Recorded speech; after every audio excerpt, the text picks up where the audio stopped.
Ya, ini sudah 2 hari rontok dilanda isu dan curiga. Reboundnya IHSG menjadi nafas baru bagi pelaku bursa. Keputusan Dirut BEI mundur mengubah arah sentimen seketika. Akankah kepercayaan pasar benar-benar pulih atau justru kembali terluka? Judi Handoyo di sini. Anda menyaksikan Sindo Prime.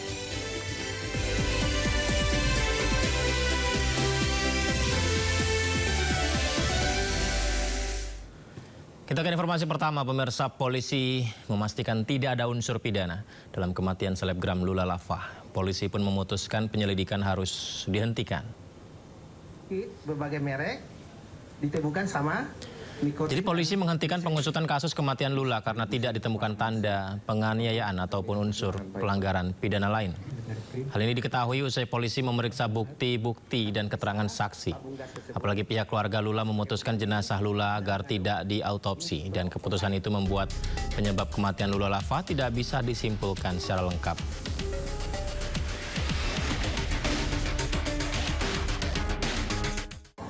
Kami sudah melakukan penyidikan secara maksimal, dan saya selaku ketua tim penyelidikan di sini, saya rasa sudah cukup bahwa tidak ditemukan adanya peristiwa pidana, dan kita harus melaksanakan penghentian penyelidikan di sini terkait penemuan jenazah dari saudari LL.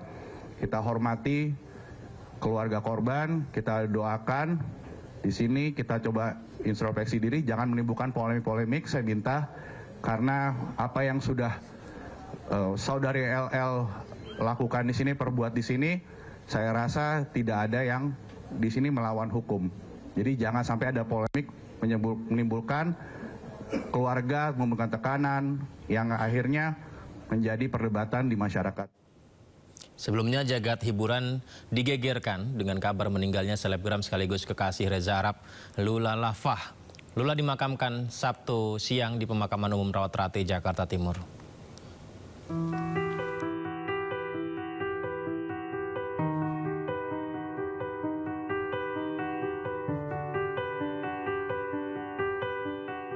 Semua udah tahu, semoga udah kirim doanya juga buat Lula.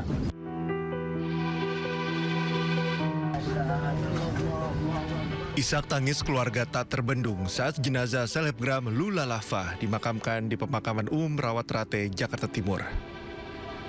Termasuk musisi sekaligus YouTuber Reza Arab yang tak kuasa menahan tangis.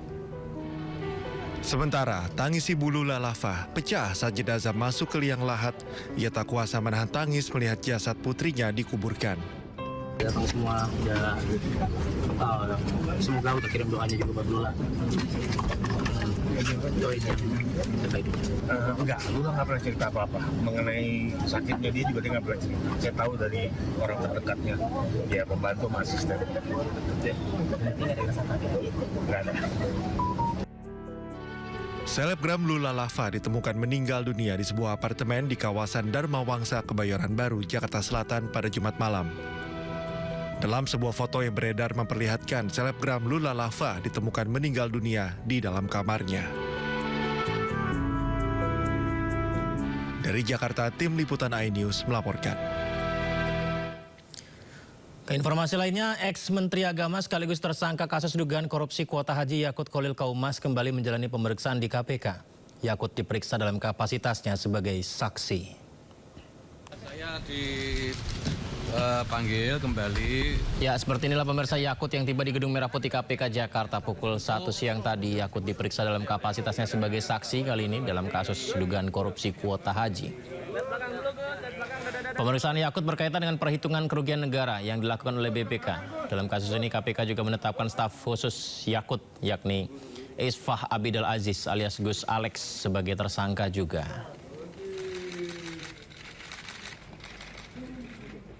Saya dipanggil kembali sambil jalan ya?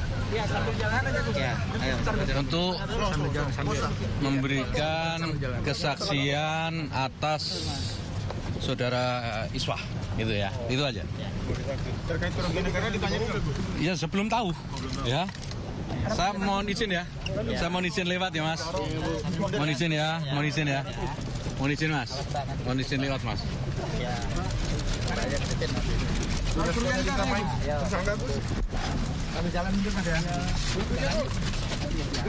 Ya mas.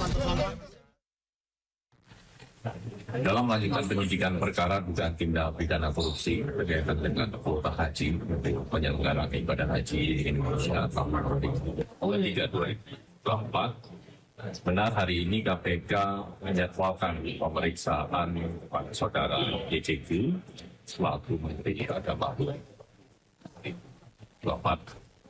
Pemeriksaan hari ini dalam kapasitas sebagai saksi, di mana saksi nantinya akan dilakukan pemeriksaan berkaitan dengan penelitian keuangan negara, sehingga pemeriksaan akan dilakukan oleh auditor BPK.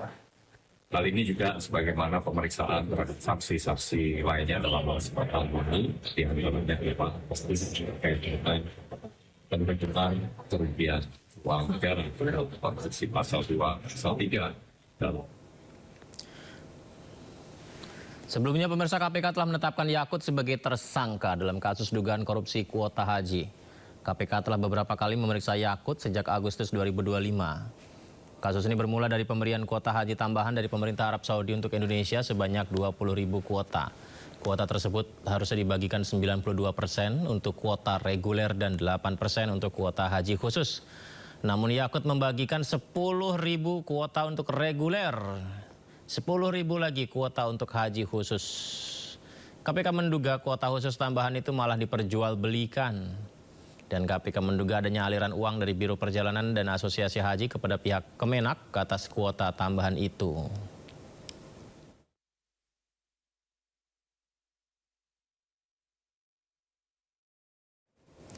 Pemilik Biro Haji Maktur juga diperiksa KPK. Fuad Hasan Masyur. Fuad diperiksa sebagai saksi kasus dugaan korupsi kuota haji tambahan.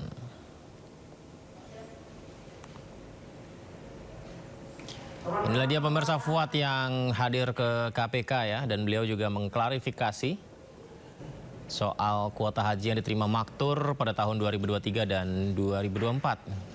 Fuad juga membawa bukti pemangkasan kuota yang dialami Biro Haji miliknya. Selain Fuad, KPK sudah memeriksa sejumlah saksi, salah satunya adalah mantan Menpora Dito Aryo Tejo yang diperiksa 23 Januari lalu. KPK sendiri telah menetapkan 2 orang tersangka di kasus dugaan korupsi kuota haji ini, yakni ex-Menteri Agama era Presiden Joko Widodo Yakut Khalil Qaumas dan mantan staf khususnya Isfah Abidal Aziz. Hanya memperoleh 1 waktu detik terakhir, kami sangat membutuhkan, apalaginya untuk bisa memberangkatkan lagi jemaah, tidak mendapatkan, hanya diizinkan, hanya mendapatkan 1. Ini saya memperlihatkan fakta kenyataan, tidak sampai 300. Jadi bayangin begitu yang kalian hebohkan ribuan apa semua, tapi ini hari saya nyatakan bahwa Maktur tidak sampai, terpangkas 50% lebih daripada tahun-tahun sebelumnya.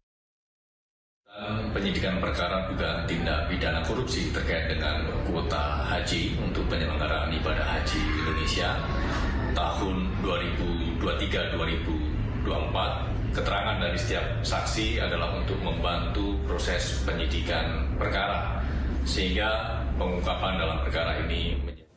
Sebelumnya ex-Menpora Dito Aryo Tejo juga diperiksa KPK sebagai saksi kasus korupsi kuota haji. Jadi Dito ditanya oleh penyidik seputar dirinya saat kunjungan kerja ke Arab Saudi 2023 lalu.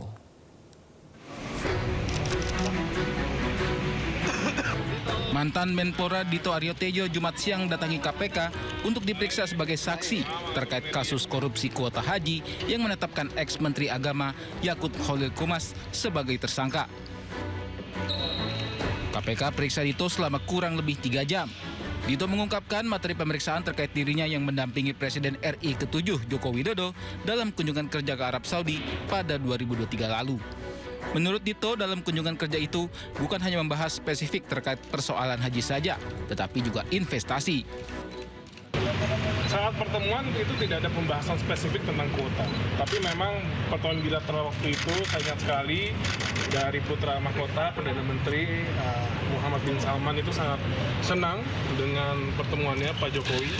Apalagi waktu itu juga di situ juga kami memberikan dukungan untuk tuan rumah Piala Dunia waktu itu. Sementara itu, Jubir KPK Budi Prasetyo menyatakan Dito dibutuhkan keterangannya lantaran mengetahui asal-usul pemberian tambahan kuota haji Indonesia dari Arab Saudi. Terlebih, Dito juga ikut kunjungan kerja ke Arab Saudi pada 2023 lalu.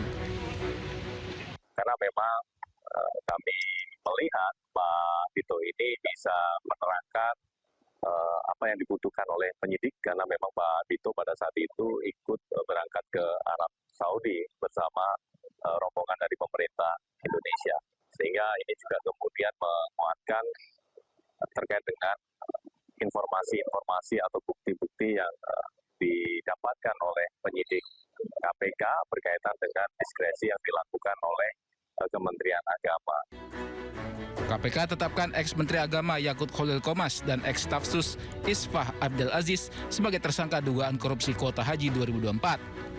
Kasus bermula dari pemberian 20.000 kuota haji tambahan dari pemerintah Arab Saudi untuk Indonesia. Kuota harusnya dibagikan 92% untuk kuota reguler dan 8% untuk kuota haji khusus. Namun Yakut membagikan 10.000 kuota untuk reguler dan 10.000 kuota untuk haji khusus. KPK menduga kuota khusus tambahan tersebut malah diperjualbelikan. Dari Jakarta, Tim Liputan iNews melaporkan. Kejaksaan Agung menggeledah rumah mantan Menteri Lingkungan Hidup dan Kehutanan Siti Nurbaya.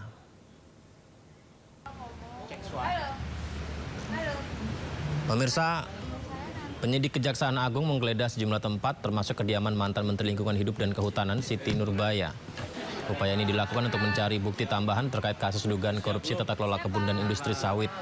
Sejumlah dokumen penting disita penyidik untuk pendalaman lebih lanjut.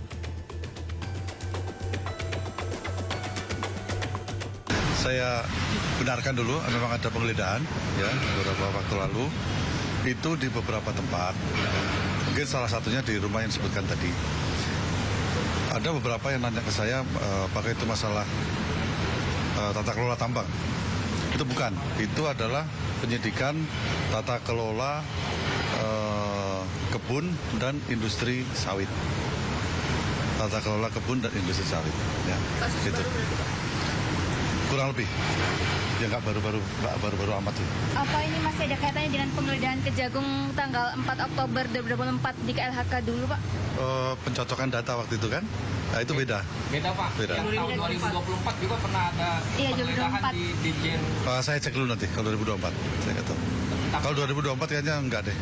Enggak. Terkait dengan tata kelola industri dan kebun kelapa sawit. Periodenya tahun berapa, Pak? 2000 sampai 2004 kalau nggak salah 2010 atau 2015 sampai. Pemirsa, buntut penetapan tersangka kepada suami korban jambret Kapolresta Sleman Kombes Pol Edi Setianto Erning Wibowo dinonaktifkan dari jabatannya. Penonaktifan dilakukan karena Kapolresta Sleman tidak melakukan pengawasan dalam proses penegakan hukum terkait kasus Hogi Minaya. Kapolda Daerah Istimewa Yogyakarta secara resmi menonaktifkan Kapolresta Sleman Kombes Pol Edi Setianto Erning Wibowo. Penonaktifan ini berdasarkan rekomendasi hasil audit dengan tujuan yang dilakukan Inspektorat Pengawasan Daerah Polda DIY. Dalam audit ditemukan pelanggaran terkait pengawasan tidak dilakukan Kapolresta Sleman hingga terjadi kegaduhan di masyarakat yang berdampak pada menurunnya citra polisi. Selain Kapolresta Sleman, Kasat Lantas Polresta Sleman AKP Mulyanto juga dicopot dari jabatannya hari ini. Pada hari ini, saya selaku Kapolda Daerah Istimewa Yogyakarta telah menonaktifkan Kapolresta Sleman Kombes Pol Edi Setianto terkait dengan temuan hasil audit dengan tujuan tertentu yang dilakukan Inspektorat Daerah dipimpin langsung oleh Pak Irwasda. Ditemukan adanya dugaan pelanggaran terkait dengan pengawasan yang tidak dilakukan oleh Kapolres. Jadi karena tidak dilakukan pengawasan dalam proses penegakan hukum, terjadi kegaduhan, ketidakpastian hukum yang terjadi saat ini di tengah masyarakat dan menjadi pemberitaan sehingga menurunkan citra Polri. Untuk itu hari ini sudah saya nonaktifkan pada pukul 10. Serah terima tanggung jawab kepada saya dan saya telah menunjuk pengganti pelaksana harian Kapolresta Sleman, Kombes Pol Rudi, yang sekarang sebagai Dir Narkoba. Terkait dengan Kasat Lantas, hari ini juga akan dilakukan penggantian, sedang dilakukan terkait juga temuan dari hasil rekomendasi audit dengan tujuan tertentu. Diduga ada pelakuan pengawasan yang tidak dilakukan oleh Kasat Lantas, sehingga dalam proses penyidikan Laka Lantas menimbulkan. Sebelumnya Kapolresta Sleman, Kombes Pol Edi Setianto Erning Wibowo sudah meminta maaf kepada Hogi Minaya dan istrinya Arsita Minaya. Permintaan maaf dalam perkara ini disampaikan Kombes Edi dalam rapat Komisi 3 DPR RI Jakarta. Izin kami pada kesempatan ini mohon maaf apabila dalam penanganan kami ada yang salah. Karena kami tadi pada saat paparan kami sampaikan bahwa apa yang dirasakan saudara Hoki itu sama sebenarnya yang kami rasakan, hanya kami pada saat itu hanya mau melihat kepastian hukum, ya. Namun rupanya penerapan pasalnya kami mungkin kurang tepat. Pada kesempatan ini kami mohon maaf kepada seluruh masyarakat Indonesia dan utamanya kepada Pak Yogi dan Ibu. Ketua Komisi 3 DPR Habibur Rahman meminta agar perkara hukum yang menjerat Hogi Minaya dihentikan. Komisi 3 DPR RI menilai penanganan perkara Hogi Minaya perlu dikaji secara mendalam dengan memperhatikan ketentuan KUHP baru. Ketua Komisi 3 DPR Habibur Rahman dengan lantang menyebut penegakan hukum di Sleman bermasalah.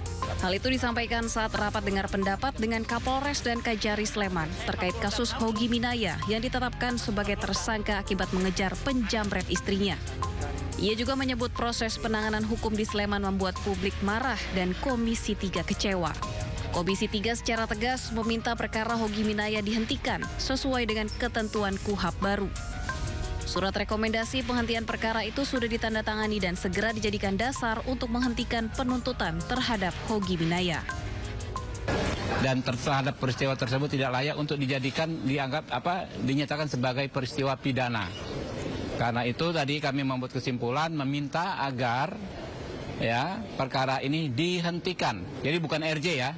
Dihentikan berdasarkan pasal dalam KUHP baru pasal 65 ya yang mengatur huruf M ya yang mengatur kejaksaan, ini kan di penuntutan ya, kejaksaan bisa menghentikan perkara demi kepentingan hukum ya. Jadi saya pagi-pagi alhamdulillah sudah bisa berkomunikasi dengan abang saya Pak Jampidum, Bapak Asep ya kan. Beliau juga setuju tadi pagi terhadap peristiwa ini untuk dihentikan penuntutannya, dihentikan perkara ini.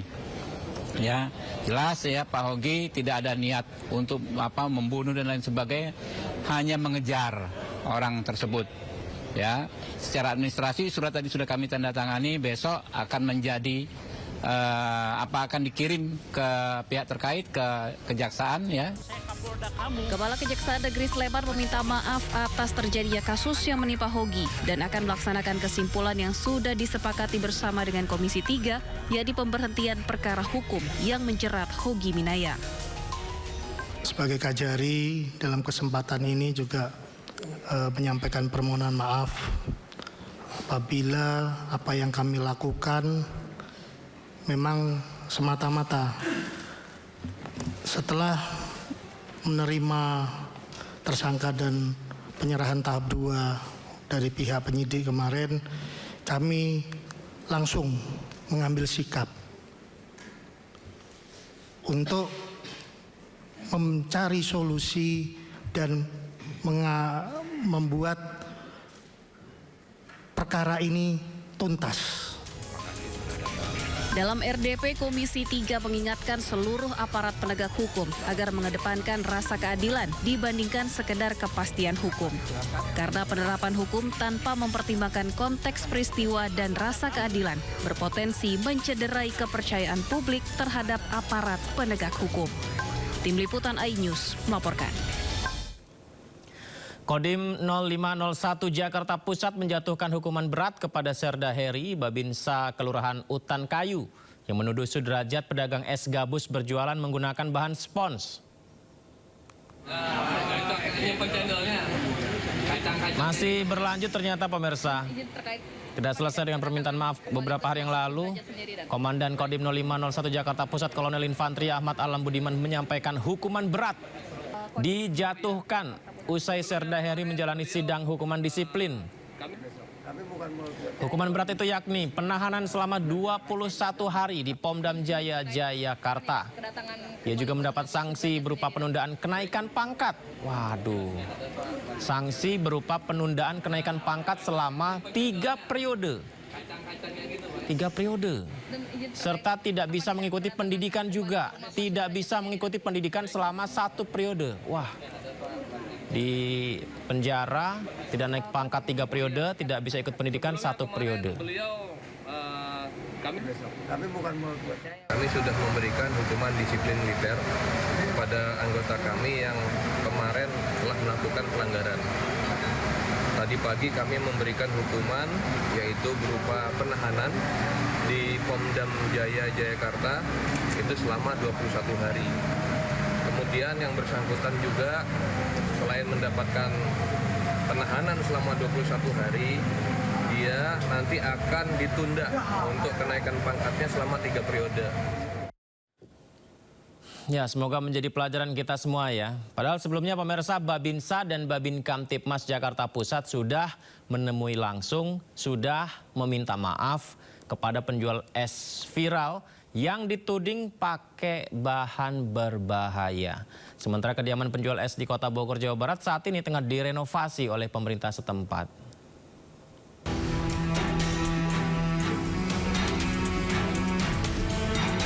Rumah Sudrajat, penjual es yang viral karena dituding menjual es dengan bahan makanan berbahaya di kawasan Citayam, Kabupaten Bogor, saat ini tengah direnovasi oleh pemerintah setempat.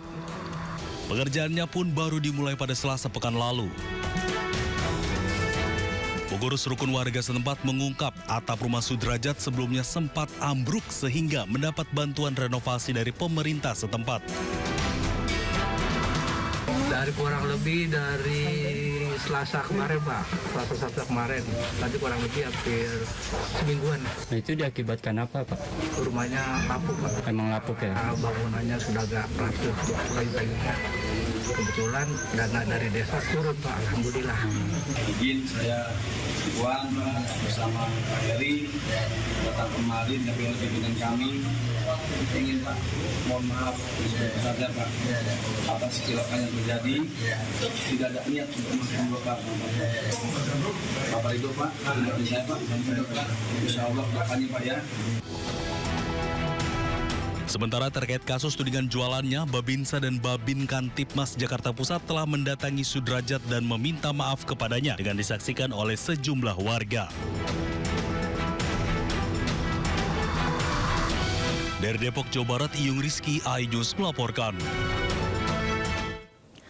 Selebgram asal Malaysia Aisar Khalid memberikan hadiah umroh kepada Sudrajat penjual es gabus. Sudrajat dan istrinya akan berangkat umroh pada 6 Februari 2026.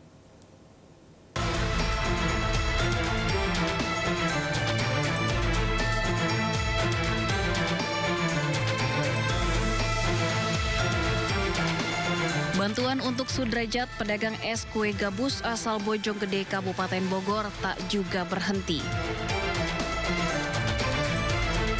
Terbaru influencer atau selebgram asal Malaysia, Aisar Khalid, memberikan hadiah umroh kepada Sudrajat.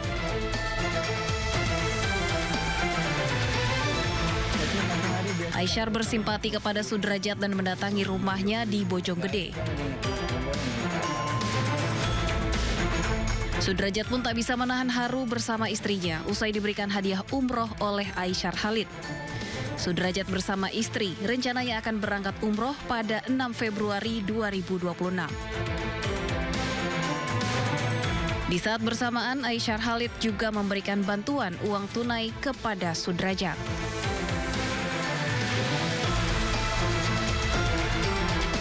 Ya Allah mau mengangkat derajat seseorang, pasti akan ada ujian. Allahu Akbar. Ya, ternyata bukan cuma dapat hadiah umroh. Pedagang es gabus yang viral beberapa hari yang lalu ini juga dapat motor, dapat bantuan modal usaha. Luar biasa ya. Ini beberapa bantuan dikirimkan dari Kapolres Metro Depok.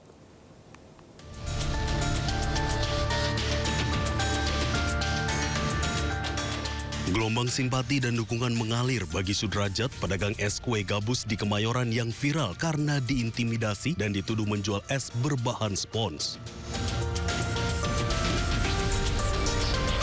Setelah polisi memastikan bahwa dagangan Sudrajat aman dikonsumsi, berbagai pihak turun tangan membantu pemulihan ekonomi dan mental Sudrajat.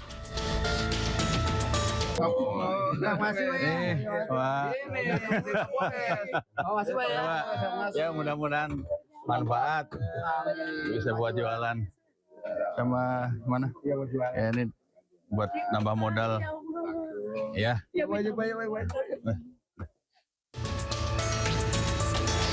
Kapolres Metro Depok mendatangi langsung kediaman Sudrajat di Bojonggede untuk berikan dukungan moral dan bantuan langsung berupa sepeda motor serta modal usaha. Hari ini kami hadir di sini untuk bisa sedikit memberikan bantuan kepada beliau. Mudah-mudahan ini bisa membawa manfaat untuk usaha beliau. Apa aja itu, Pak? Motor dengan sedikit modal usaha untuk beliau. Ya, terima kasih. Pak, udah koordinasi belum kan dengan dari Kemayoran? Apakah udah ada koordinasi mengenai kasus Bapak ini? Tadi seperti saya sampaikan, kapasitas kami di sini, beliau sebagai warga kami di wilayah hukum Polres Metro Depok. Kalau untuk yang lain-lain, itu nanti dari Polres Jakarta Pusat. Takutnya saya mau 3 kali 4 kali aku digebuk, pakai kayu, pakai apa, itu saya mati konyol. Enggak, kan udah ada aneh. Iya, takutnya diincar sama Kemayoran. Iya. Ini bos lu bikin bahan dari mana? Dari kue. Ada busanya nggak? Nggak ada, disiram. Jauhan nggak ini? Nggak, berapa lama bosmu bikin? Sebelumnya Sudrajat dituduh menjual es berbahan spons dan digerebek anggota Babin Kamtipnas dan Babinsa di kawasan Kemayoran, Jakarta Pusat. Kapolsek Kemayoran membantah anggotanya melakukan tindakan kekerasan dan hanya menangani aduan masyarakat dari call center. Padahal setelah diselidiki tim keamanan pangan Dokpol Polda Metro Jaya, es yang dijual Sudrajat tidak mengandung bahan-bahan berbahaya. Tim Liputan iNews melaporkan. Ya, diawali dengan rasa miris kita melihat fenomena seorang tukang es yang dituduh menggunakan bahan berbahaya, tapi akhirnya mendapatkan banyak hadiah bantuan juga. Itu adalah suatu hal yang luar biasa ya. Tapi di satu sisi pemirsa, ini ada yang menarik. Gubernur Jawa Barat Deddy Mulyadi juga menemui Sudrajat, penjual es gabus yang viral beberapa hari ini, dan tentu saja berupaya untuk memberikan bantuan ya. Akan tetapi pemirsa, dalam beberapa kali pertemuan, Sudrajat kerap memberikan jawaban yang berubah-ubah, sehingga membuat Deddy Mulyadi menegurnya untuk tidak boleh berbohong. Dari dulu ngontrak enggak, Pak? Apa? Rumah sendiri. Sekarang rumah sendiri. Rumah sendiri. Ini adalah pertemuan Deddy Mulyadi dengan Sudrajat, penjual es gabus. Babe bilangnya ngontrak, bohong sih. Nah. Kenapa sih Babe bohong terus? Nah, itu tadi barusan. Kenapa sih Babe bohong terus? Nggak boleh bohong. Itu yang disampaikan Deddy Mulyadi, Gubernur Jawa Barat ya. Rumah sendiri, Pak. Tapi hancur rumahnya. Dalam pertemuan ini diketahui, jadi ada pernyataan Sudrajat yang kerap berubah-ubah. Termasuk yang dibahas ini adalah mengenai status rumah tempat tinggalnya. Jadi sebelumnya Sudrajat mengaku ngontrak, padahal informasi RT RW setempat Sudrajat memiliki rumah sendiri warisan keluarga. Kita simak berikut ini. Babe ngebohong sama saya. Dari dulu ngontrak enggak, Pak? Apa? Rumah sendiri. Sekarang rumah sendiri? Rumah sendiri, karena sekarang dapat bantuan Rutilahu. Sebelum kejadian udah dapat Rutilahu, Pak. Oh, Babe bilangnya ngontrak, bohong sih. Kenapa sih Babe bohong terus? Minta maaf. Bukan urusan minta maaf, Babe nggak boleh bohong. Iya. Jadi Babe itu rumah sendiri? Rumah sendiri, Pak. Tapi hancur rumahnya. Udah terserah, ntar dulu urusan hancur gak hancur, ntar dulu. Rumah sendiri, tanahnya tanah sendiri. Pak. Dan dulu si Babe tanah sendiri dari mana? Dari bapaknya. Dari orang Jombang, Pak. Dari orang tuanya. Jombang. Berarti dikasih tanah? Rumah, Pak. Rumah. Dibeliin rumah dari orang tuanya. Babe ngebohong sama saya. Minta maaf. Ngebohong. Dia bilang ke saya dikasih warisan cuma 200.000 rumah, Pak. Padahal dikasih rumah. Tahun 2007 tuh babenya beliin rumah situ. Iya. Berapa harga zaman itu? Zaman itu kurang lebih bangsa 40 juta. Sebentar dulu. Kurang lebih bangsa 35-40, Pak. 40 jutaan. Babe kembali bilang, iya kan? Iya kan, hanya kebagian 200.000. Rumahnya dijual 40 juta. Yang di Jakarta. Iya. Dia kasih 200.000 doang. Nah itu dibeliin rumah. Saya digebuk sama orang tua saya. Bapak nggak boleh. Nggak boleh. Nggak maksud saya, Babe nggak boleh bohong. Iya, minta maaf. Tapi bohong lagi. Nggak apa-apa, sama saya mah nggak ada masalah. Tapi Babe berdosa sama orang tuanya. Orang tuanya udah ngasih rumah, tapi sama Babe bilangnya nggak dikasih, cuma dikasih 200. Habis itu orang tuanya beli rumah di Bogor, dijual sama saudaranya, Babe nggak dikasih.